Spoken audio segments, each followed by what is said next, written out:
के नाम पर तिरस्कार, आजादी बयान या भावनाओं से खिलवाड़, विचारों की बहस या आस्था पर वार। सोशल जस्टिस और फ्रीडम ऑफ एक्सप्रेशन की आड़ में हिंदू धर्म और देवी देवताओं पर अपमानजनक टिप्पणियां करना अब जैसे एक ट्रेंड बनता जा रहा है, क्योंकि जाहिर है कि असली बहादुरी तो आस्था का मजाक उड़ाने में ही है। ताजा मामला दिल्ली के अशोकनगर का है, जहां 18 अप्रैल को एक सार्वजनिक कार्यक्रम में खुद को अंबेडकरवादी बताने वाले सतीश बौद्ध ने हिंदू आस्था पर जमकर निशाना साधा। उनके बयान इतने उदार थे कि लोगों में गुस्सा भड़क उठा है और अब उनकी गिरफ्तारी की मांग तेज हो गई है। ये कार्यक्रम बाबा साहेब भीमराव अंबेडकर की जयंती के मौके पर आयोजित किया गया था। मंच पर आए सतीश बौद्ध ने शुरुआत में तो मनुवादी विचारधारा, जाति और अंधविश्वास के खिलाफ अपने पुराने भाषण से की, लेकिन जैसा कि अक्सर होता है, लेकिन कुछ ही देर में उनका ज्ञान सीधे हिंदू देवी देवताओं, ग्रंथों और मान्यताओं पर तीखे और आपत्तिजनक हमलों में बदल गया। सवाल यह है कि क्या सामाजिक न्याय का मतलब किसी एक धर्म की आस्थाओं को नीचा दिखाना है, और क्या वाकई फ्रीडम ऑफ एक्सप्रेशन का प्रमाण यही है कि आप करोड़ों लोगों की भावनाओं को ठेस पहुंचाए। नमस्कार, आप कैपिटल टीवी का खास शो देख रहे हैं, जहां हम आपको सिर्फ खबर नहीं बताते, बल्कि उसके पीछे के हर पहलू, हर सच का करते हैं पर्दाफाश। मैं हूं आपके साथ समीक्षा तिवारी। दिल्ली के अशोकनगर में 18 अप्रैल को एक ऐसा भाषण हुआ जिसने अब एक बड़े विवाद का रूप ले लिया है। मंच था डॉक्टर भीमराव अंबेडकर की जयंती का, लेकिन जिस तरह की बातें वहां से कही गई, उन्होंने पूरे मुद्दे को एक अलग ही दिशा दे दी है। खुद को अंबेडकरवादी बताने वाले सतीश बौद्ध ने इस मंच से हिंदू धर्म, देवी देवताओं और धार्मिक कथाओं पर ऐसे सवाल उठाए हैं जिन्हें कई लोग सीधे तौर पर अपमानजनक और भड़काऊ मान रहे हैं। अब सवाल उठ रहा है कि क्या ये सच में सामाजिक न्याय की बात है या फिर एक खास आस्था को निशाना बनाने की कोशिश। भाषण की शुरुआत तो वैसे ही हुई जैसे अक्सर ऐसे मंचों पर होती है। मनुवादी विचारधारा, जाति व्यवस्था और अंधविश्वास के खिलाफ बातें। शुरुआत में उनके शब्द एक परिचित ढांचे का पालन करते हुए नजर आए थे, जहां समाज में बराबरी, अधिकार, जागरूकता की बातें की जाती हैं। लेकिन कुछ ही देर में भाषण का रुख पूरी तरह से बदल गया और मुद्दा सामाजिक विमर्श से हटकर धार्मिक आस्थाओं पर केंद्रित हो गया। सतीश बौद्ध ने माता सीता के जन्म की कथा को लेकर टिप्पणी की। उसने कहा कि राजा रानी को संतान नहीं हो रहा था, तो एक ऋषि ने उन्हें खेत जोतने की सलाह दी और फिर जमीन से एक घड़े में से एक बच्ची मिली जिसे सीता कहा गया। इस पूरी कहानी को उसने इस तरह से पेश किया जैसे किसी मजाक का ये विषय हो, और इसे तर्क के तराजू पर तोलते हुए उसने इसे अविश्वसनीय बता दिया। उसके सवालों का लहजा ऐसा था जिसे कई लोग व्यंग और उपहास से भरा हुआ मान रहे हैं। यही वो बिंदु था जहां भाषण ने विवाद का रूप ले लिया, क्योंकि आस्था से जुड़े विषय को जिस तरीके से उठाया गया, उसने एक बड़े वर्ग को आहत कर दिया है। यहाँ सवाल सिर्फ एक कहानी पर सवाल उठने का नहीं है। सवाल ये है कि क्या किसी भी धर्म आस्था को इस तरह से सार्वजनिक मंच से मजाकिया अंदाज में पेश करना क्या ठीक है? क्या तर्क करने का मतलब ये है कि आप करोड़ों लोगों की मान्यताओं को हास्यास्पद बना दें, या फिर तर्क और संवेदनशीलता के बीच कोई संतुलन होना चाहिए? इसके बाद सतीश बौद्ध ने भगवान कृष्ण के जन्म से जुड़ी कथा को भी अपने भाषण का एक हिस्सा बनाया। उसने उस घटना को एक अलग ही तरीके से प्रस्तुत किया, जिसमें कि कंस, वासुदेव और देवकी की कहानी को लेकर कई इशारों में और कई टिप्पणियों का इस्तेमाल किया गया। उसने इस कथा के विभिन्न पहलुओं पर सवाल उठाए और इसे एक ऐसी कहानी के रूप में पेश किया जिसमें कई असंगतियां दिखाई देती हैं। ये प्रस्तुति ऐसी थी जिसे सुनकर वहां मौजूद भीड़ ने भी प्रतिक्रिया दी और माहौल में एक अलग तरह की ही ऊर्जा देखने को मिल रही थी। उसने यहाँ तक कहा कि कृष्ण के जन्म की कहानी में 2 घटनाएं बताई जाती हैं, वो सवालों के घेरे में आती हैं। इतना ही नहीं, उसने भगवान कृष्ण के चरित्र को लेकर भी टिप्पणी की और लोगों ने उनके जन्मदिन मनाने पर सवाल उठाया।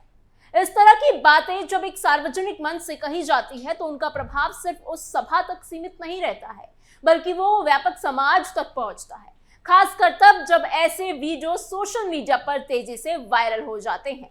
अब ये सवाल उठना लाजमी है कि क्या किसी भी धर्म पात्र के बारे में इस तरह के बयान देना अभिव्यक्ति की स्वतंत्रता है, या फिर ये सब कुछ जानबूझकर उकसाने की कोशिश की जा रही है।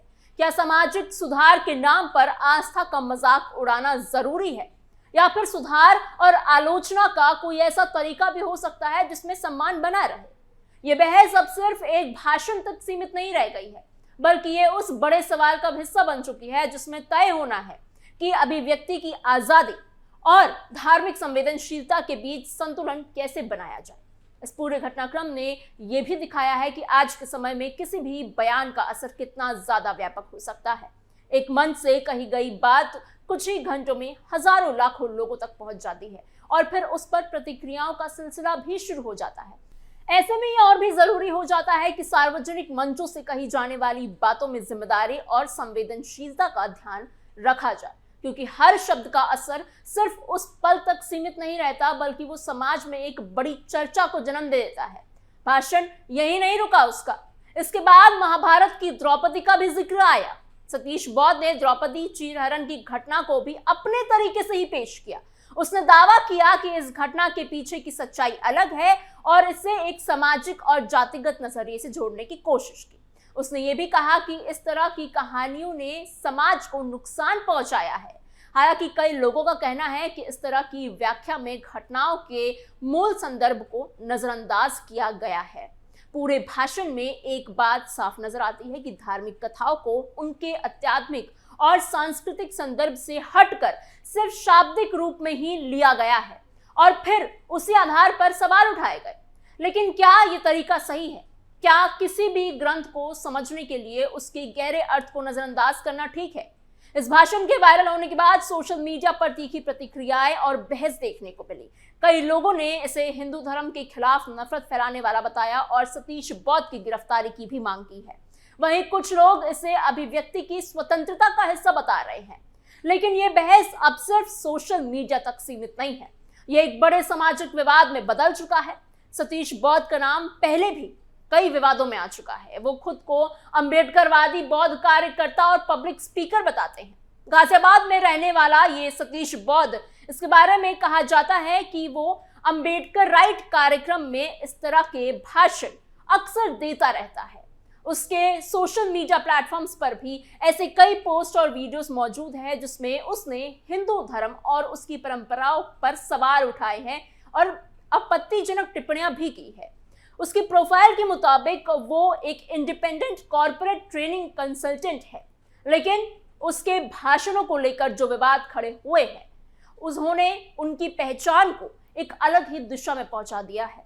पुराने मामलों की बात करें तो 2017 में भी उसका एक वीडियो सामने आया था जिसमें वो एक सभा को संबोधित करते हुए राजनीतिक नेताओं पर तीखी टिप्पणी करता नजर आ रहा था। उस दौरान उसने कुछ ऐसे बयान दिए थे जिन्हें कई लोगों ने भड़काऊ बताया था। इसके अलावा उसने चुनाव प्रक्रिया को लेकर भी सवाल उठाए थे और ईवीएम को लेकर संदेह जताया था। हाल के समय में भी उसने कुछ ऐसे दावे किए हैं जिन्हें लेकर विवाद हुआ। उदाहरण के तौर पर उसने इतिहास से जुड़ी कुछ घटनाओं को लेकर अपने विचार रखे थे जिन्हें कई लोगों ने गलत और भ्रामक बताया। उसने सामाजिक प्रथाओं और ऐतिहासिक घटनाओं की अपनी व्याख्या दी है जिस पर भी अब बहस छिड़ गई है। अब इस पूरे मामले में सबसे बड़ा सवाल यह है कि क्या यह सच में सामाजिक न्याय की लड़ाई है या फिर एक खास धर्म को निशाना बनाने का तरीका है? क्या तर्क और सुधार के नाम पर आस्था को ठेस पहुंचाना ही एक रास्ता है? और अगर ये अभिव्यक्ति की स्वतंत्रता है तो उसकी सीमा क्या है? ये भी दिलचस्प है कि ऐसे मामलों में प्रतिक्रिया हमेशा बटी हुई ही नजर आती है। एक तरफ लोग इसे खुलकर गलत बताते हैं तो दूसरी तरफ लोग इसे सही ठहराने की कोशिश भी करते हैं। लेकिन इस सबके बीच एक बात जरूर सामने आती है कि समाज में संवाद की जगह धीरे धीरे टकराव लेता जा रहा है। आज के समय में जब सोशल मीडिया हर बात को कुछ ही मिनटों में लाखों लोगों तक पहुंचा देता है, ऐसे बयान और ज्यादा इम्पैक्ट डालने वाले हो जाते हैं। एक भाषण, एक वीडियो, एक क्लिप और पूरा माहौल बदल जाता है। यही वजह है कि अब लोग सिर्फ बयान नहीं बल्कि उसके इरादे पर भी सवाल उठा रहे हैं। तो अब सवाल वही है कि क्या ये बहस यही खत्म होगी या फिर आगे बढ़ेगी? क्या इस मामले में कोई कानूनी कार्रवाई होगी या फिर ये भी बाकी विवादों की तरह कुछ ही दिनों बाद ठंडा पड़ जाएगा। और सबसे बड़ा सवाल कि क्या हम एक ऐसे समाज की तरफ बढ़ रहे हैं जहां बहस की जगह सिर्फ आरोप और प्रतिक्रिया ही रह जाएंगी। ये कहानी सिर्फ एक व्यक्ति के बयान की नहीं है, ये उस सोच की कहानी है जो आज के दौर में तेजी से फैल रही है, और शायद यही वजह है कि इस पर चर्चा होना बेहद जरूरी है और संवेदनशील। आपको हमारी खबर कैसी लगी, हमें कमेंट बॉक्स में अपने सोच विचार, अपनी राय जरूर बताइएगा। ऐसी और खबरों के लिए बने रहिए कैपिटल टीवी उत्तर प्रदेश के साथ।